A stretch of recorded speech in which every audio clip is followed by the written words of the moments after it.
if you bout it. Don't give a fuck if you're involved, cause I'm bout it. If you bout it, then don't act like you are doing a favor.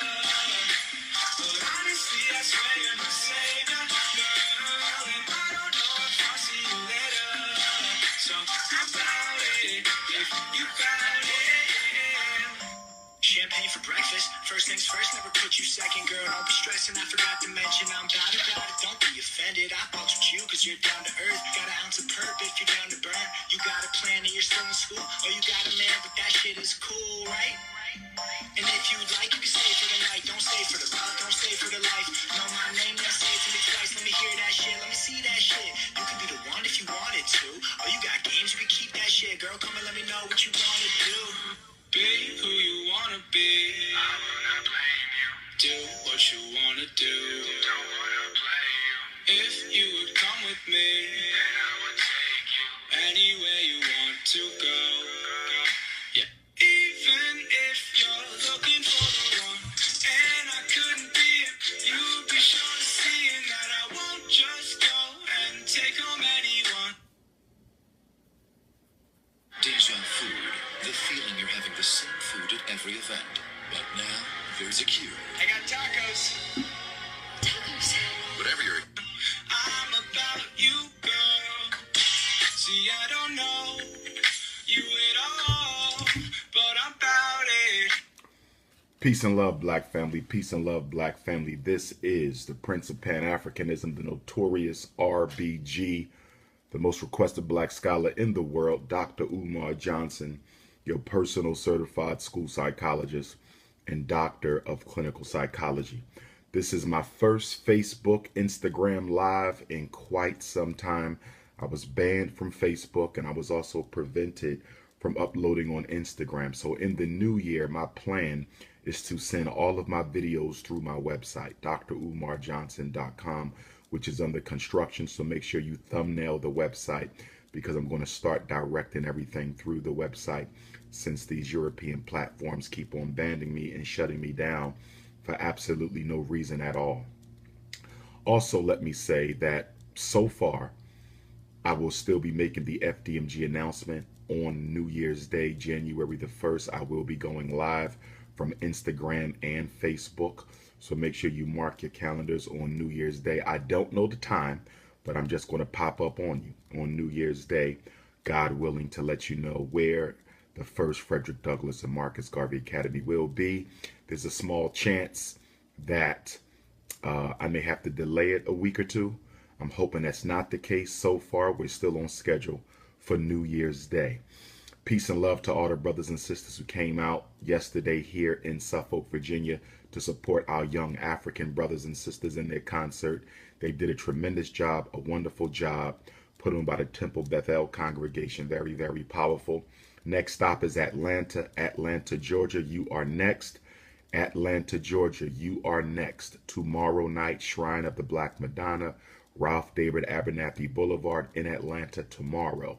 Saturday, December the 22nd, 7 p.m. program, doors at 6. I repeat, tomorrow in Atlanta, Shrine of the Black Madonna, 7 p.m.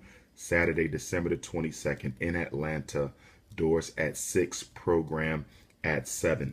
I'm not going to keep you guys long today, but what I want to do is I want to briefly review this new President Trump bipartisan new crime bill known as the First Step Act. It is being celebrated in the popular media as some sort of a saving grace for mass incarceration, and it is not. What you have here is akin to President Obama's My Brother's Keepers Act, which really didn't have any protein in it, just a lot of empty carbohydrates. And just like President Obama's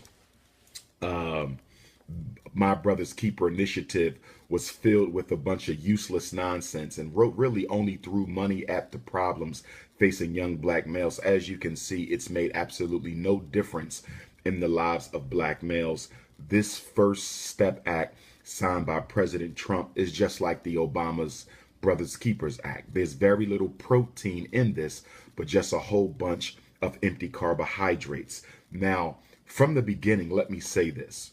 The reason that this bill passed both houses of Congress with flying colors, the reason it was supported by both Democrats and Republicans, I mean, let's think about that for a minute.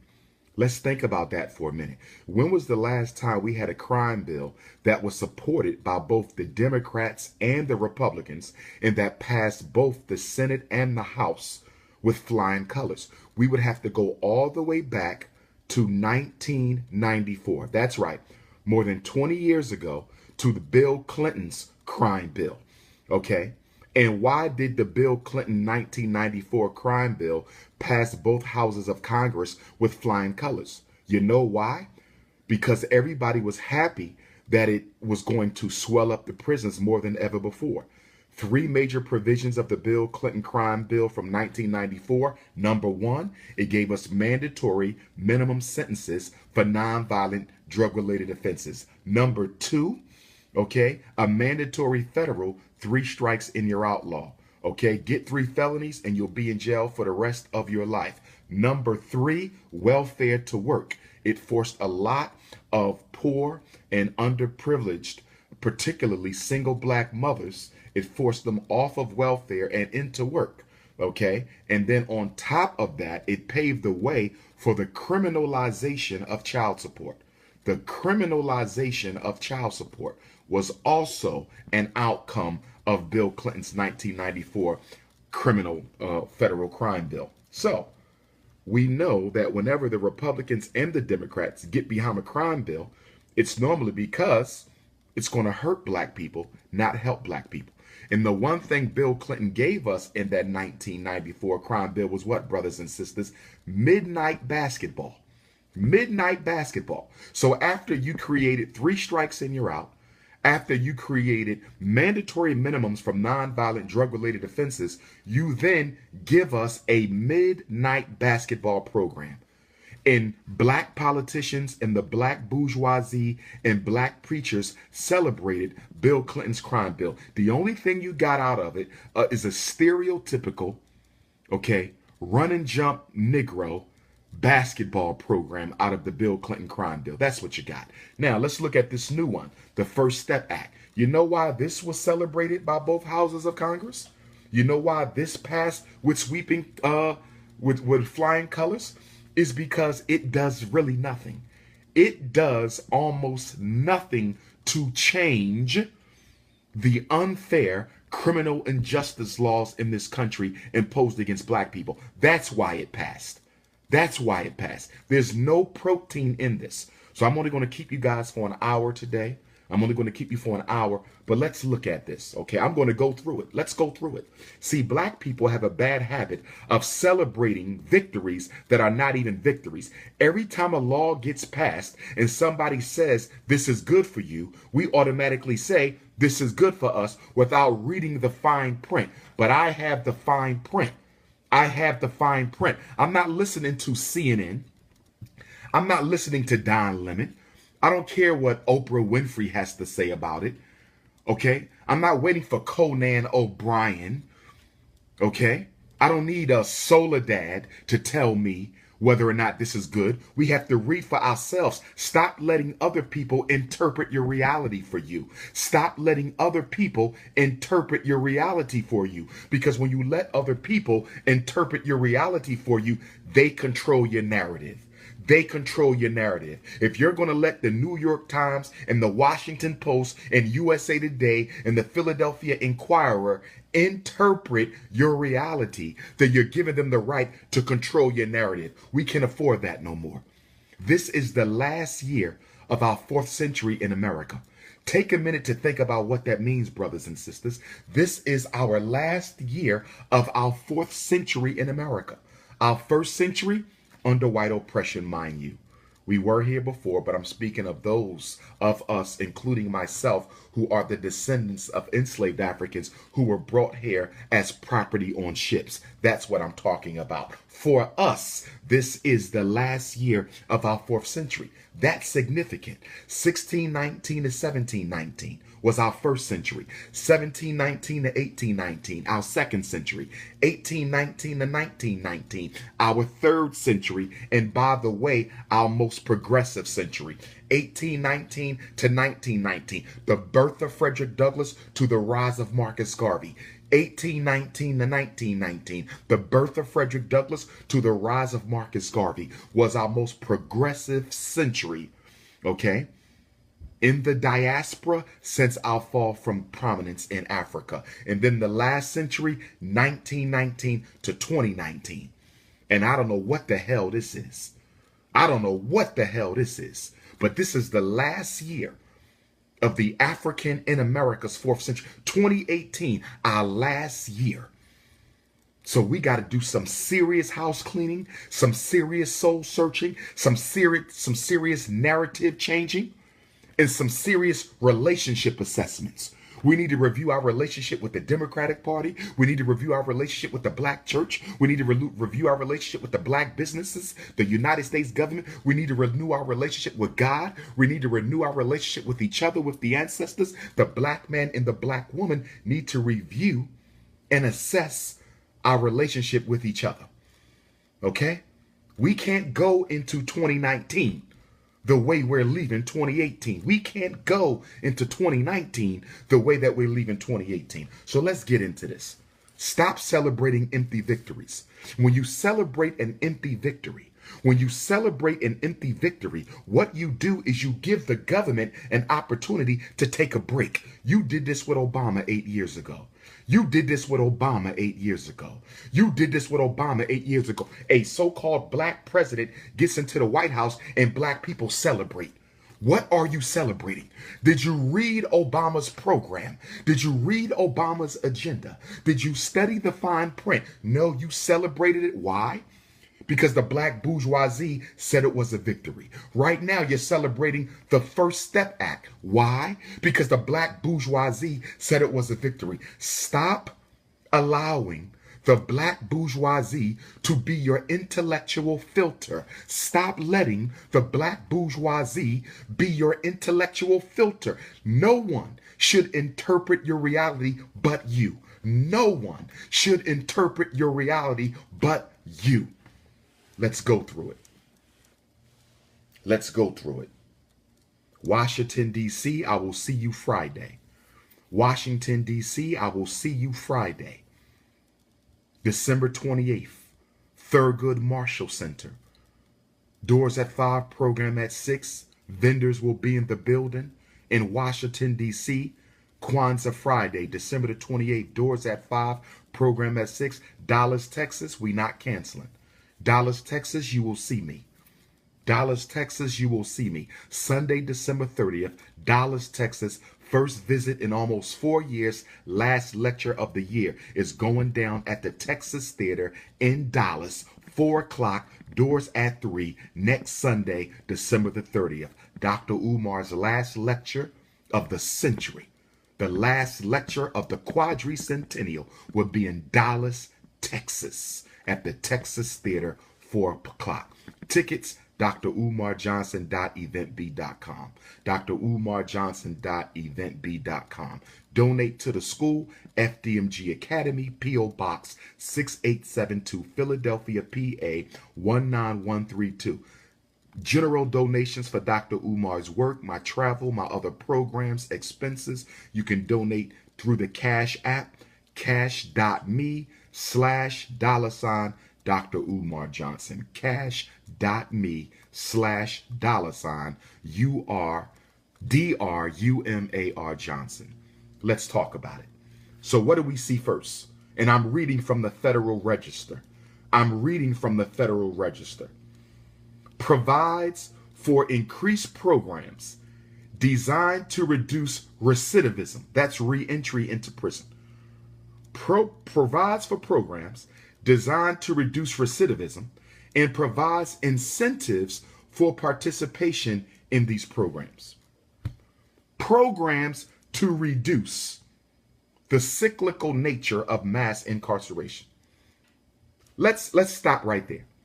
They're going to pay for programs to keep black men from going back into prison. So I have a question to the United States Congress. I have a question for President 45.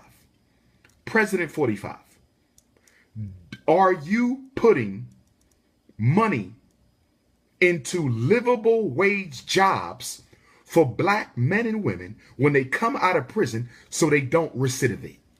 That's my question. How much money are you putting into the labor force? Livable wage, not McDonald's, not Burger King. Those are jobs for our youth. Those are jobs for our youth. Those are not jobs for men and women in their 40s and 50s with 3, 4, 5 kids. What kind of money are you putting into the jobs that you claim? You're saying you want to stop recidivism. You're claiming you want to stop recidivism. So if you want to stop us from going back into prison, that means you're going to create jobs for black people. Show me the damn jobs. Show me the damn jobs. I'm not playing with y'all in the new century. I'm not taking this crap into the new century with me. How much money is actually going to go into jobs to hire black men and black women? That's my question. That's my question. Recidivism.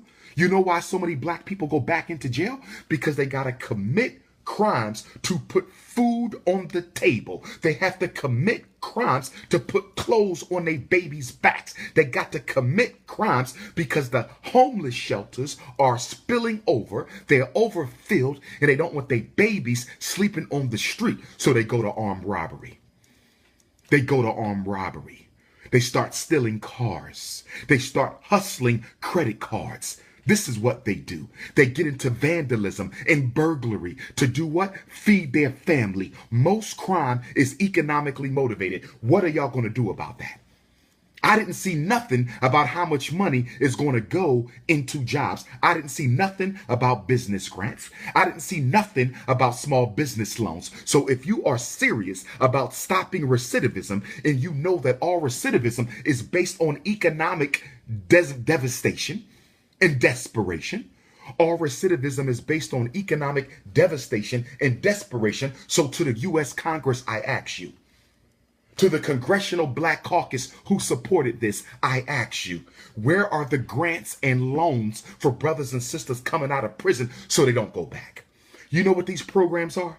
These programs are nothing but ways to divert money to white nonprofits. These programs are nothing but ways to divert money to white nonprofits. It's called nepotism.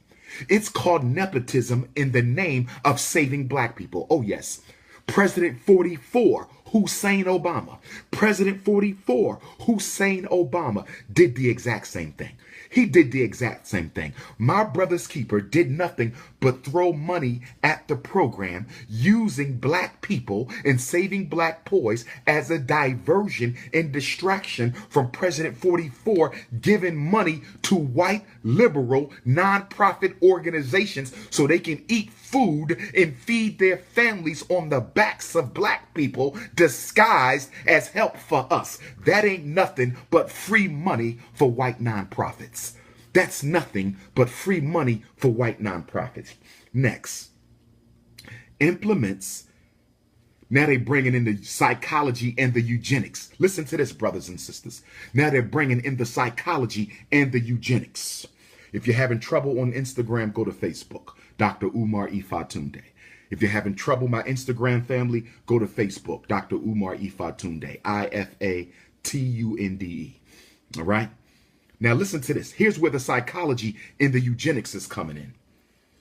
Implements a post-sentencing dynamic risk assessment to determine an inmate's risk of committing more crimes upon release from prison.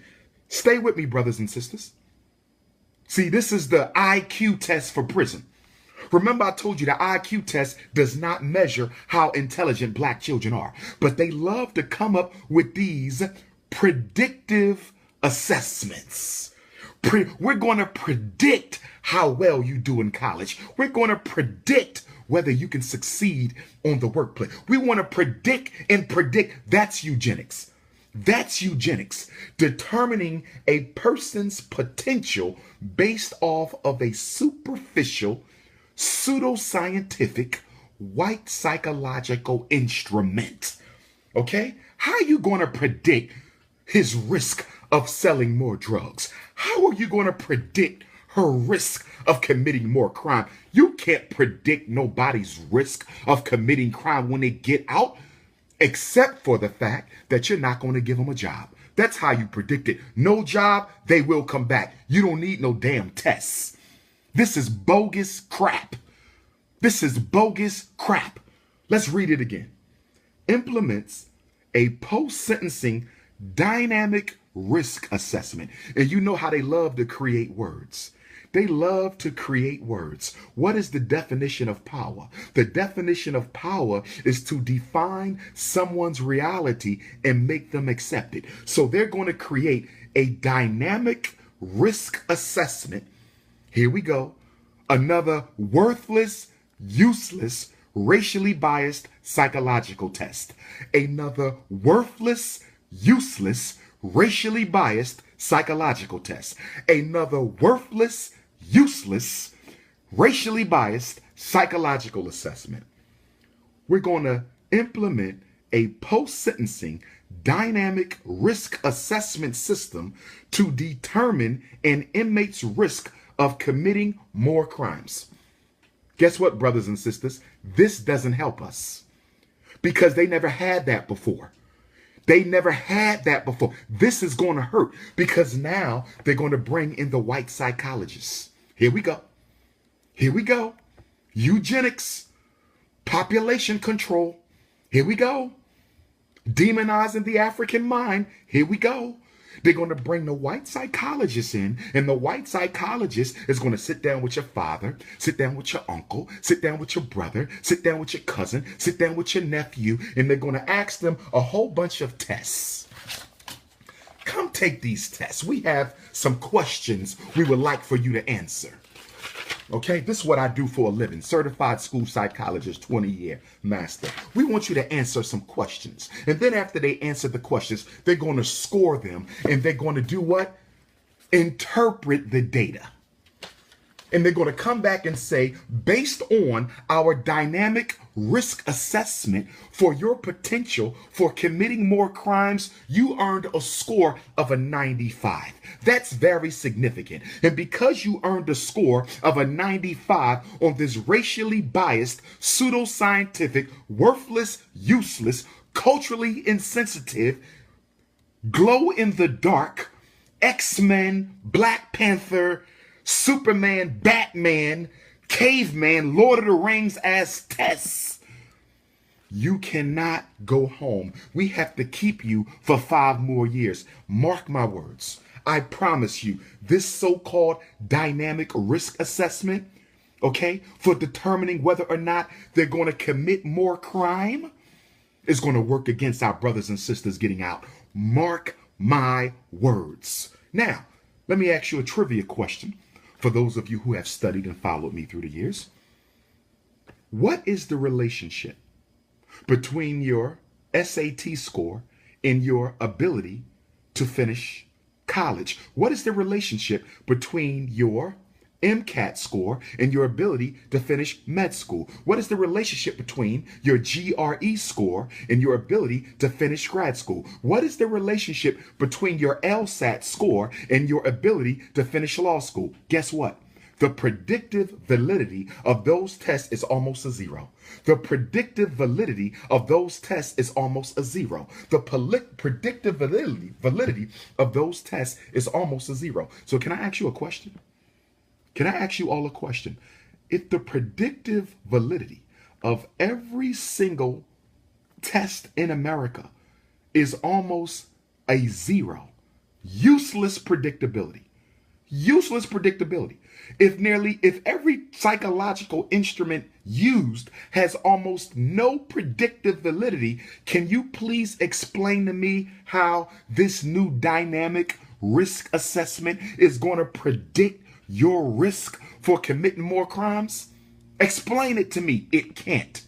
So why is that in there? This is a little trick a little glitch that they're putting in the system. So if they don't want somebody to get out of jail, they'll just have the psychologist come and do their dynamic risk assessment and keep their asses in. That's what that is. That's what that is. That's what that is. If you're having trouble on Facebook, go to Instagram. If you're having trouble on Facebook, go to Instagram. Let's go to the next one. Establishes eligibility criteria for and incentives for participation in evidence-based recidivism reduction. Time out. Wait a minute. Criteria and incentives for your participation in evidence-based recidivism reduction. Evidence-based means research has been done and has proven that these things, if they are done, will reduce the likelihood that these people will come back to jail. Evidence-based recidivism reduction. Can I ask you a question? If America has some evidence-based recidivism reduction strategies, then why does the United States incarcerate more people than any other country in the world? Explain to me, if you have evidence-based recidivism reduction strategies, why do you have more people in prison than any other country in the world? This is the so-called land of the free and home of the brave, but you incarcerate more people per capita than any other nation on earth, but you have evidence-based recidivism reduction. Can we please learn what these strategies are? Because if they worked, why in the hell is your prison population continuing to grow? Explain it to me. Here we go again with them using words that don't mean anything. Here we go again with them using words that don't mean anything. Evidence-based recidivism reduction. For my special education parents, how many of you been at meetings where they said we're going to use evidence-based instructional strategies to improve your child's reading skills? Special ed parents, how many times you've been at a meeting where they said we're going to use evidence-based math strategies to improve your child's math skills? How many times have you heard them say we're going to use evidence-based ADHD strategies to help your child focus and concentrate in class? And how many of these so-called evidence-based strategies have actually benefited your child? None of them. None of them. The only reason why Donald Trump and the U.S. Congress passed this bill, because it don't mean a damn thing. It was simply a way to placate blacks, because we haven't had no laws passed for us, okay, since the Civil Rights Bill. So they said, give them Negros something. Give them something. Just give them something so they can clap, because God knows they're not going to read the fine print. Whatever the preachers and the politicians, aka the black bourgeoisie, whatever the preachers and the politicians, aka the black bourgeoisie, tells them is a victory, they will treat it like it's a victory. But let's keep going. Establish eligibility criteria and incentives for participation in evidence-based recidivism reduction programs by allowing prisoners to earn time credits for pre-release custody. So if the inmate participates in these evidence-based recidivism reduction programs, they're going to earn credits for pre-release custody. Okay? For example, a prisoner may earn 10 days of time credit for every 30 days of successful participation in a recidivism reduction program or other eligible activity. However, only prisoners classified as minimum or low risk. See, here's the fine print. I'm reading. However, only prisoners classified as minimum or low risk may redeem these time credits to reduce their sentence. I don't think you just heard what I said. Did anybody just hear what I just said? Did anybody hear what I just said? Did anybody hear what I just said? If you participate in these bogus ass evidence-based recidivism reduction programs while you in jail, they will take 10 days off of your sentence for every 30 days that you serve. So let me ask you a question. I have a 20-year bid for cocaine distribution charges. 20 years. I participate in this bogus recidivism reduction program, right? I got a 20-year sentence. So for every 30 days I serve, they're going to take 10 days off my sentence. So let's say I do this for 2 years. 2 years straight, right? That's 24 30-day periods, right? So 24 30-day periods times 10 days is 240 days. So if I do 2 full years of the recidivism reduction program and I got a 20-year sentence, guess how much time comes off my sentence? 240 days. I don't even get a whole year off. For 2 years participation, I don't even get a year off. And then wait. However, only prisoners classified as minimum or low risk may redeem their time credit. So if you are not minimum or low risk, you can't even turn that in to get your time. Are y'all listening to me, brothers and sisters? Just like the 13th Amendment. Just like the 13th Amendment, we're going to give you this. Slavery shall not be legal in these states and territories, right? Slavery is over in the first sentence. And then in the second sentence, it comes right back and says, except as punishment for crime. They're doing the same thing here. Neanderthal double talk. Neanderthal double talk. Okay? So you do all this time, and then you say, okay, I done did 5 years of this recidivism reduction program.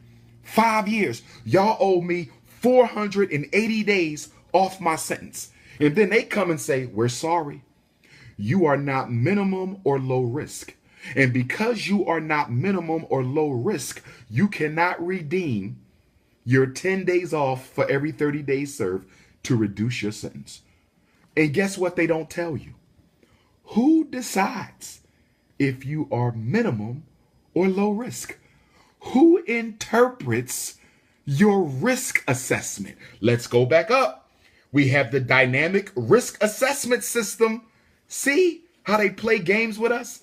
They make you think they're going to help you, and then they stick something in and say, wait a minute, the psychologist has to evaluate you.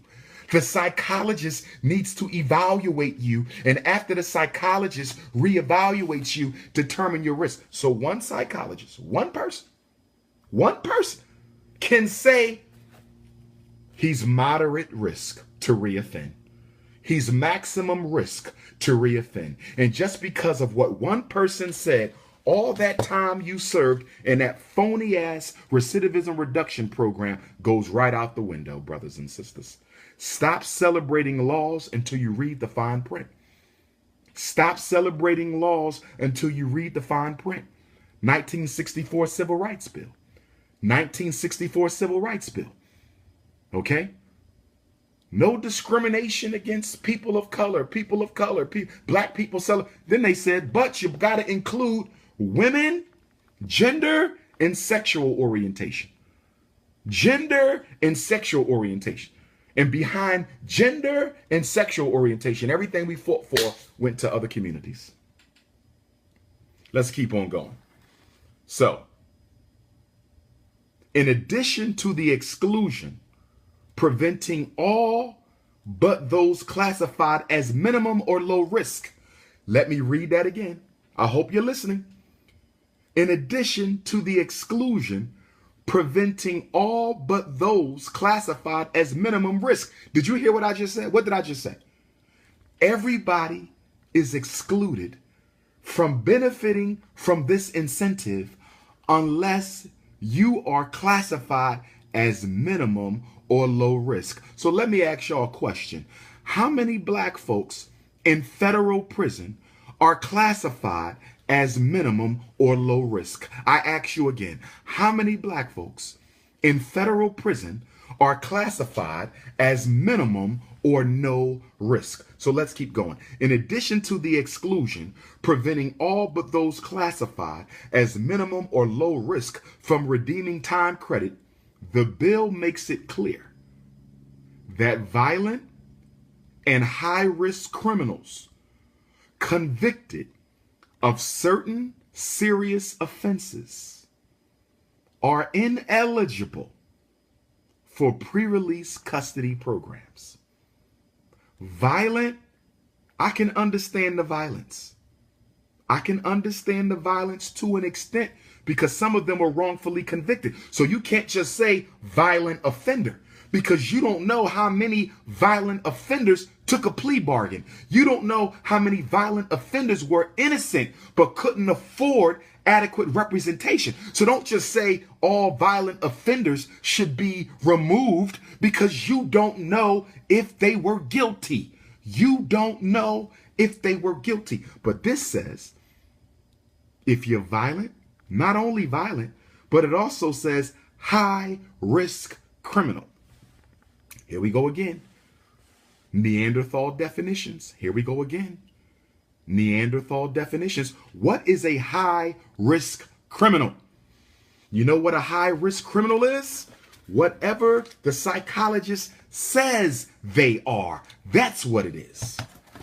So if you are a violent or high risk criminal convicted of certain serious offenses, you are ineligible for pre-release custody programs. This includes those convicted of crimes relating to terrorism, murder, sexual exploitation of children, espionage, violent firearm offenses, or those that are organizers, leaders, managers, supervisors in the fentanyl and heroin drug trade. Prisoners are also ineligible to apply time credit if subject to a final order of removal under the Immigration and Nationality Act. Let's keep going. Preparing inmates for successful return to society provides more meaningful employment and training programs for inmates by expanding federal prison industries program. Did y'all hear what I just said? Did you hear what I just said? You got to read between the lines. Listen, let's break it down. Let's listen to the first part. The first part provides more meaningful employment and training programs for inmates, right?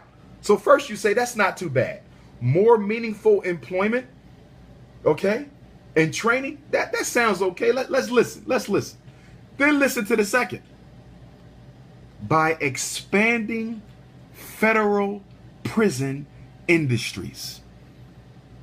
How much money do inmates make? 95 cents an hour? $1.10 an hour? 35 cents an hour? If the prison industries haven't been helping black folks up until now, what in the hell are they going to learn in the prison industry that's going to help? Now let me show you the Machiavellianism in this. Let me show you the Machiavellianism in this. You know what this is called? This is called, we're going to expand the prison labor force so we can get more contracts from rich white corporations who want to pay us big money so that we can pay black inmates low wages to manufacture their goods behind prison walls. I hope y'all heard what I just said. They're going to use that as a justification to call Bill Gates up and say, hey, Microsoft, Hey, Microsoft, you got anything you need made by prisoners? We got more prisoners working now. We got this new First Step Act. We got 50,000 more prisoners who can work for less than minimum wage. We can make your computers. We can make your hard drives. We can make your monitors. How much are you willing to pay us? They hustling in the name of criminal reform. They are hustling, brothers and sisters. They are hustling our people in the name of criminal reform. Let me read it one more time. This is why you got to have your third eye open. Provide more meaningful employment and training opportunity for inmates by expanding the federal prison industries program. Did you hear what I just said?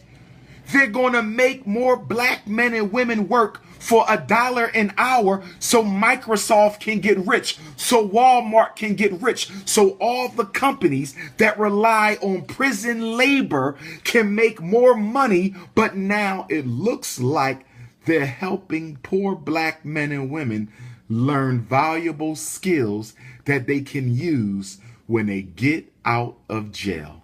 Are you serious? Are you serious right now? Are you serious right now, brothers and sisters? Requires the Bureau of Prisons to submit a report and evaluation of the current pilot program to treat heroin and opioid abuse through medication. Are y'all listening to this? They're going to bring drugs into the prison. They're going to bring drugs into the prison to help drug addicts get off of drugs.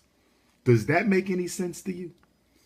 They're going to bring drugs into the prison to help heroin and opium and opioid abusers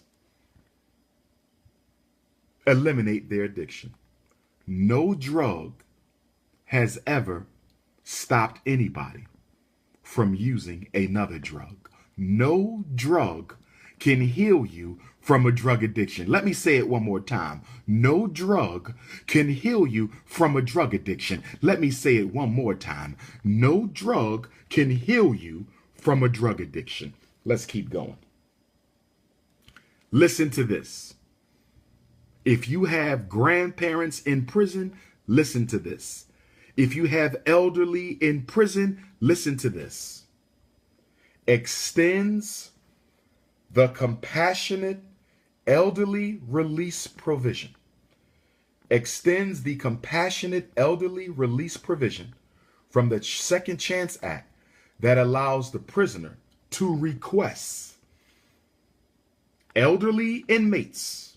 It allows them to request for his or her compassionate release if he or she meets the requirements set out in the law. They can request for a compassionate release. What the fuck is a compassionate release? Do you know what that means? If the person is elderly, they don't have a right to be released. There's no set of protocols that must be followed to make sure they get a release.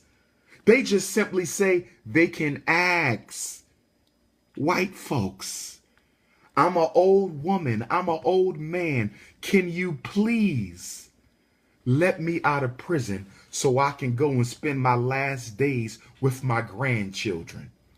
It doesn't say that. It doesn't say, that's what it why does it have to be compassionate? Why not add language that requires the Prison Review Board to consider the release of people over a certain age if they've had good conduct and have already served a certain amount of time? Why not guarantee it? Brothers and sisters, are you with me? Brothers and sisters, are you with me? Brothers and sisters, are you with me? Are you following me? Am I being extreme just by saying Donald Trump in the U.S. Congress should have said, listen, Anyone 65 years of age or older, 65 years of age or older, who has already served 1 or 2 years, automatically must be brought before the Prison Review Board. And if they have had no offenses in prison, if they have had no offenses in prison and they are 65 and older, it is required that they be prepared to be released. Why not make it mandatory? Why not make it automatic? What in the hell is a compassionate release request? Can somebody explain to me what is a compassionate release request? If Facebook is acting up, go to Instagram. If Facebook is acting up, go to Instagram at Dr. Umar Johnson. What is a compassionate? That's bullcrap. This is Neanderthal language for saying we're not going to do anything about old black people in jail. We're not going to do anything about old black people in jail. We're not going to do anything about old black people in jail, but we're just going to make it look like we care. We're just going to make it look like we care by having them ask for a compassionate release. You can already do that. You don't need language for that. You can already make a compassionate request. Nobody's stopping you from making a compassionate request. People do it to the judge every day. Every day, black people are begging the judges of America to reduce their sentence. Every single day, we are making compassionate requests. So what the hell did they need to add this in? Tricknology in manipulation, insulting your intelligence, making you think they care about elderly blacks in jail just because they mention them. No damn compassionate request. It should have been mandatory and obligatory that all elders in prison who have served 1 year should automatically be brought before the Prison Review Board if they've had no infractions. It should be mandatory. And the fact that they even put this in there tells us that they know they're wrong. This tells us that they know they're wrong. This tells us that they know they're wrong. Let's keep going. Codifies the Board of Prison rules that generally prohibits the use of restraints on pregnant inmates. Here we go again. You can't put a restraint on a pregnant woman. That's the new law. You cannot put a physical restraint on a pregnant inmate. But, here we go again, double talk, but, except, here we go, you can't use restraints on pregnant inmates except those who are in an immediate, incredible flight risk or threat of harm to herself or others. Oh my God. Oh my God. I don't know what else to say. I don't know what else to say. Did y'all just hear what I just read? Do you see the double talk? Did you hear that? Come on, brothers and sisters. Come on, y'all. Codifies the Board of Prison rules that generally prohibits the use of restraints on pregnant inmates, except, there's always an exception. There's always an exception when it comes to us. There's always an exception. So we're talking about pregnant women, except those who are in an immediate and credible flight risk. Who determines if a pregnant black woman is an immediate and credible flight risk? Who determines if a pregnant black woman is an immediate or credible flight risk? Who makes that determination? Can somebody ask me a question? Answer me a question. Brothers and sisters, I got a question for y'all. They're saying you can use the restraint if the pregnant woman is an immediate or credible flight risk. Can I ask y'all a question? What pregnant woman? Please help me out. Please help me out. Instagram, help me out, brothers and sisters. Instagram, help me out. Facebook, help me out. What pregnant woman do you know is an immediate flight risk, who can climb over the prison bars, crawl through the tunnels, jump over the barbed wire with an orange jumpsuit? What pregnant woman do you know is going to risk hurting her baby to engage in something. She can't run from the cops. Who's she going to run from? She's pregnant. What pregnant woman is a flight risk? What the hell are they talking about? What pregnant woman is a flight risk? Somebody help me out. What pregnant woman is a flight risk? And then it says, or if she is a threat to do harm to herself or others. What pregnant woman can beat down a guard or another inmate pregnant? I mean, I know early trimester, first trimester maybe, but come on. That's not even real. Here we go again. So with the elders, they didn't them, and now with our pregnant women, they didn't do nothing for them either. This ain't nothing but 13th Amendment language. This ain't nothing but 13th Amendment to the Constitution language. No more slavery except if you commit a crime. You see that? You see that? Compassionate elderly release. If they ask for it, they might get it. They can ask for it, but there's no guarantees. Pregnant woman cannot be put in physical restraint unless she's a flight risk or a risk of doing harm to somebody else. That's ridiculous. That's ridiculous. That's ridiculous. Let's keep going. Man, now listen to this one. This one gonna blow your mind. Get ready for this one, y'all.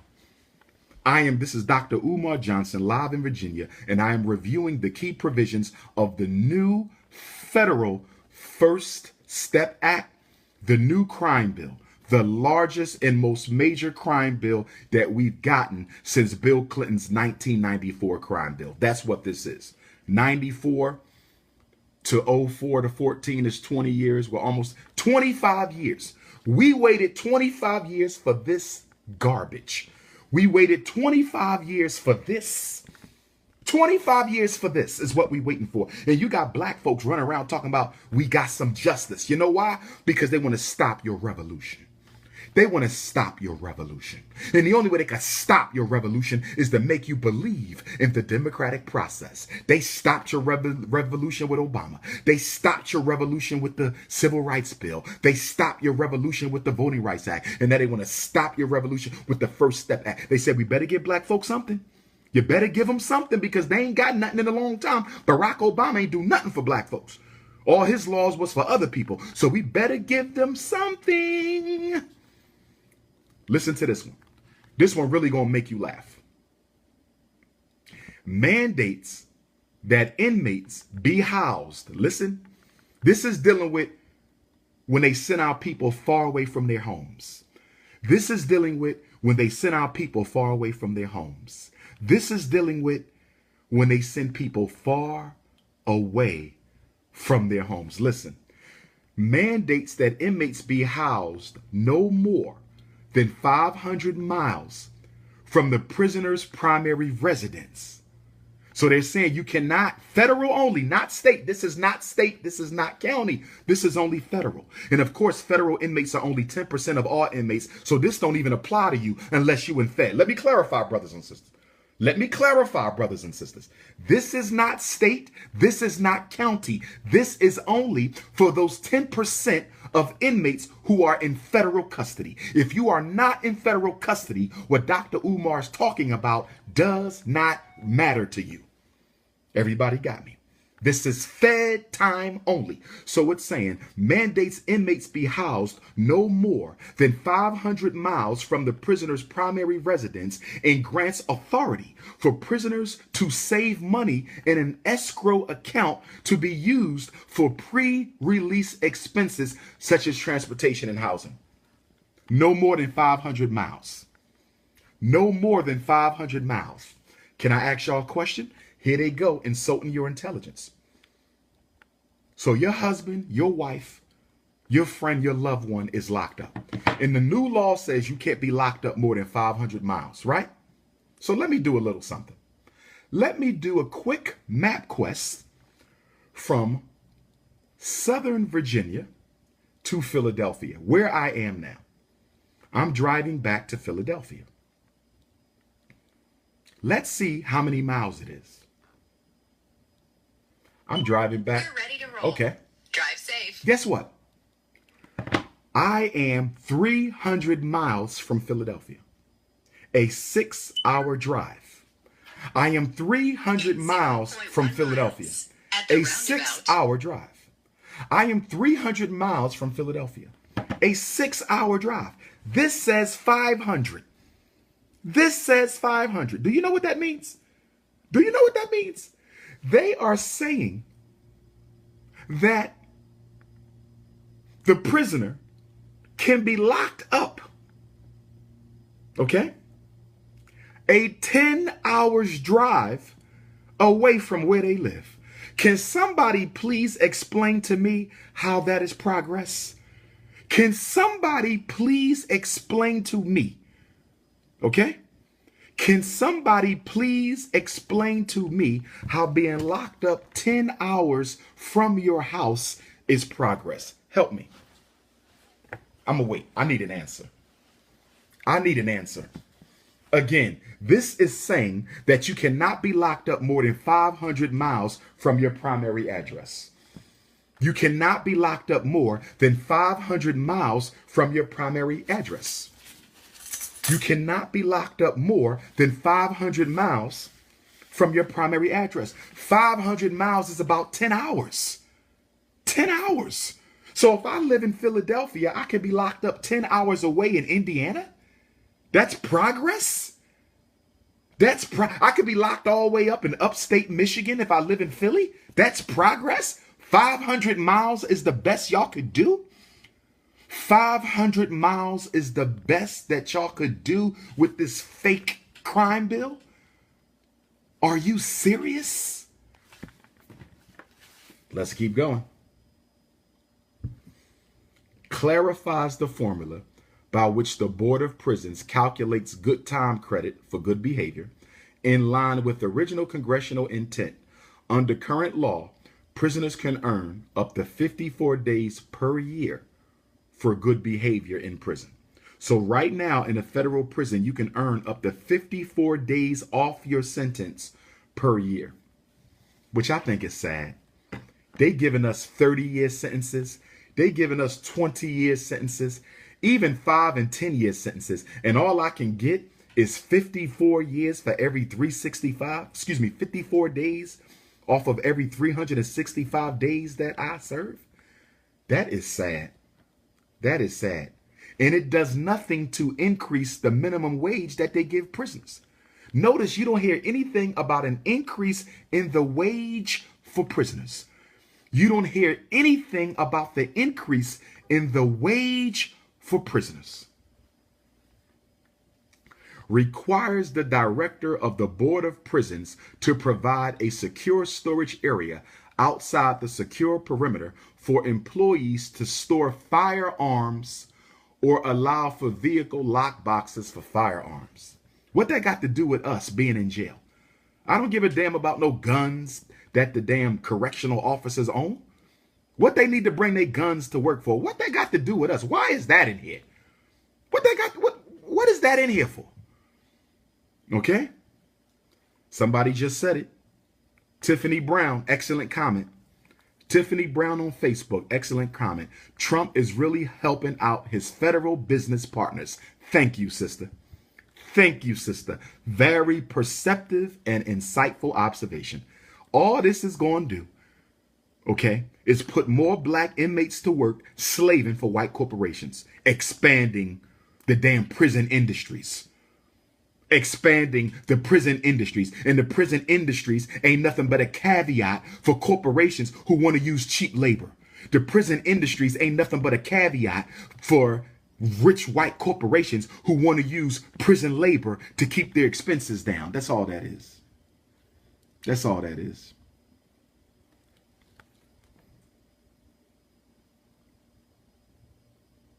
Brothers and sisters, I got another page, but I'm not going to be able to get to it right now. I'm going to save it for later.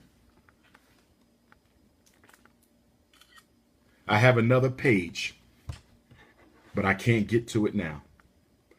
I want to conclude today's seminar by saying, brothers and sisters, we are going to have to fight for equality because that ain't it. We are going to have to fight for justice because that ain't it. We're going to have to fight for equity because that ain't it. We're going to have to fight for fair play because that is not it.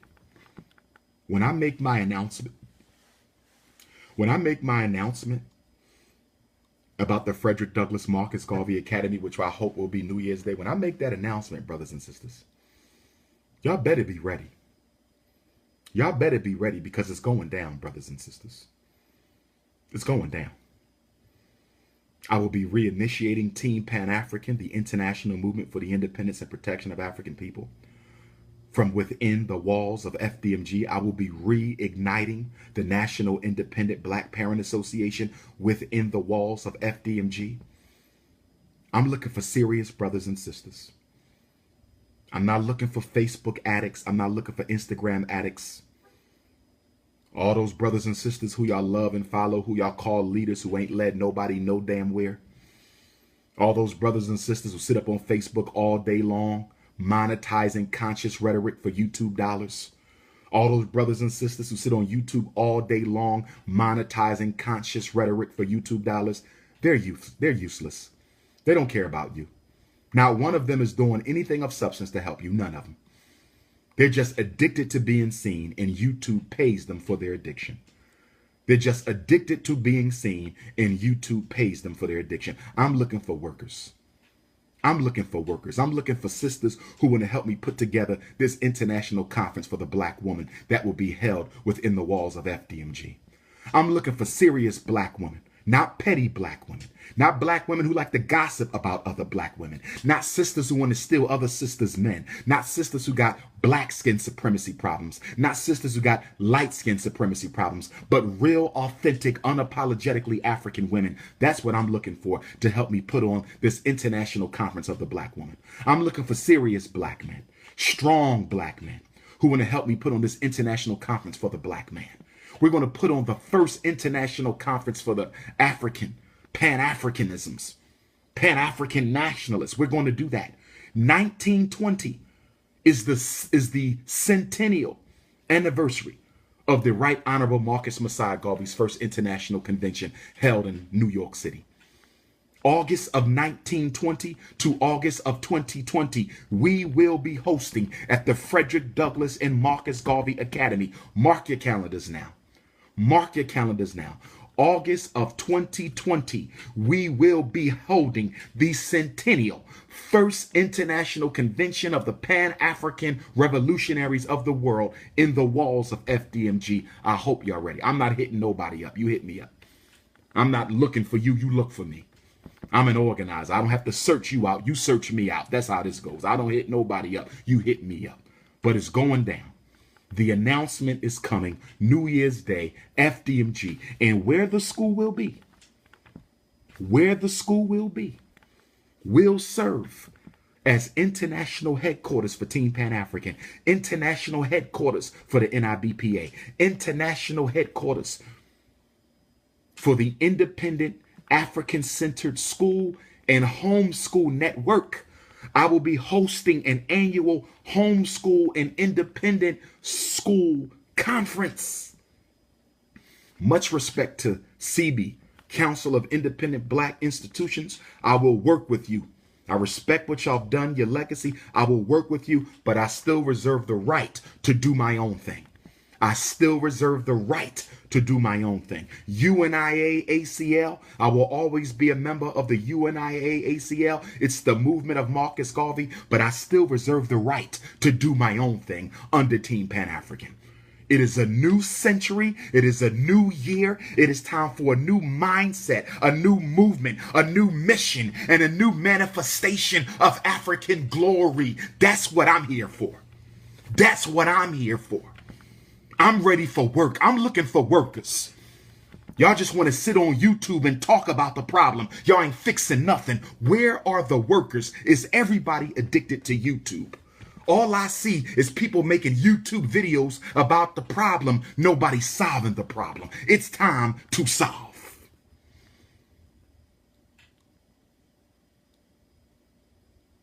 And where FDMG is going to be? And where FDMG is going to be is automatically automatically the new Black Wall Street of Black America. Brothers and sisters in the city where I'm coming, brothers and sisters in the city where I'm coming, y'all better be ready. Y'all don't even know who you are yet, but you better be ready. Because we ain't just building FDMG. We're going to make that city a role model. That city is going to be an example to black cities all across the world of what we can do. Hospital, grocery store, bank, distribution, factory, import, export, independent schools. We will be the Black Wall Street. So says the Honorable Marcus Garvey. So said the Honorable Marcus Garvey. Mr. Garvey said, where I go, the headquarters of the movement go. So where Dr. Umar go, the headquarters of the movement go. So where I go will become the international headquarters of Pan-African Revolution. That's facts. That's facts. So brothers and sisters, I bid you peace. Black power, good Garvey day. Atlanta tomorrow night. Shrine of the Black Madonna, 6 o'clock. Washington, D.C., Friday night, Thurgood Marshall Center, 6 o'clock. Detroit, Michigan, Saturday night, Northwest Activity Center, 5 o'clock. Detroit, Michigan, Saturday, December the 29th, Northwest Activity Center, 5 o'clock. And last but not least, Black Texas, are you ready? Black Texas, are you ready? Black Texas, you will be my last lecture before black folks in America go into our 5th century of struggle in America. You're the last lecture of the year, and you're the last lecture of the century. So I'm bringing the pain to Washington, D.C. in Dallas. I'm bringing the pain to the Texas Theater on Sunday, December 30th. Get your tickets. drumarjohnson.eventb.com. If you need tickets for Atlanta and Detroit, if you need tickets for Atlanta and Detroit, you have to go to canansbuilders.eventbrite.com. canansbuilders.eventbrite.com. canansbuilders.eventbrite.com for Atlanta tomorrow night, in Detroit Saturday night. That's a different site, because it's not my event. I'm the speaker. I'm not the sponsor. I'm the sponsor in DC. I'm the sponsor in Dallas. You get those tickets at drumarjohnson.eventb. Atlanta and Detroit is Eventbrite. DC and Dallas is Event B. Atlanta and Detroit is Eventbrite. DC and Dallas is Event B. Peace and Black Power, family. The Prince of Pan-African.